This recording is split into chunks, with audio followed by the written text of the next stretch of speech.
Once upon a time, in a quiet countryside village, there lived a wealthy father and his two sons. The household was full of life, workers tending the fields, animals wandering freely, laughter drifting through the courtyard. But beneath all that peace, something was stirring inside the younger son, a restlessness he could no longer ignore. One morning, he approached his father with a request that cut like a knife. "Father, give me my share of the inheritance." Now, it was the kind of request no father ever wants to hear. In those days, it was almost like saying, "I can't wait for you to die. I want my freedom now." The father's heart ached, yet he didn't argue. Silently, he divided his wealth, placing a heavy bag of silver into his son's hands. And just like that, the young man set off down the dusty road toward a distant country. With pockets full of money and a head full of dreams, he didn't look back. When he reached the city, the party began.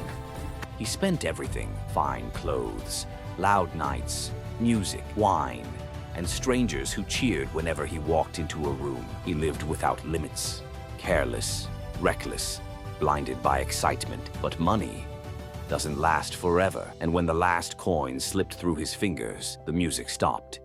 His so-called friends disappeared. The doors that once welcomed him slammed shut. Hunger clawed at him.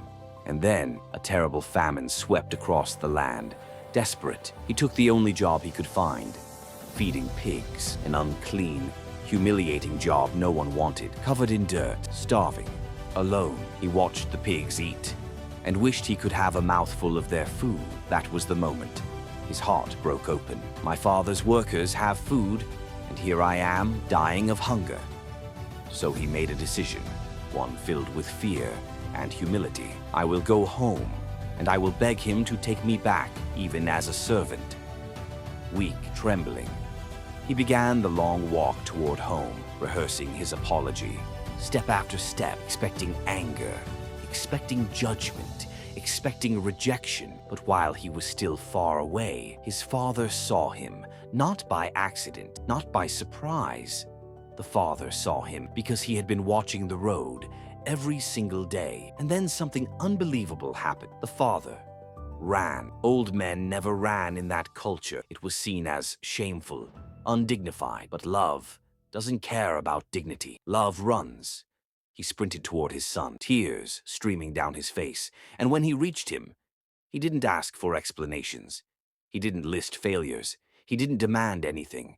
He wrapped him in a fierce, overwhelming embrace. "Father, I have sinned against heaven and against you.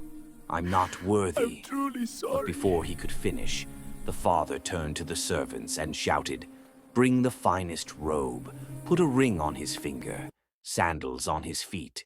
Prepare the feast. My son was dead, and now he is alive again." And the household erupted. Music, dancing, celebration, as the lost son returned, not as a servant, but restored as a beloved child. The story of the prodigal son isn't just about a young man who wandered away. It is about a father whose love never stopped reaching. A father who waits. A father who forgives. A father who restores. A reminder that no matter how far we fall, no matter how lost we become, no matter how deep we sink, there is always a way back home, and there is always a father waiting with open arms.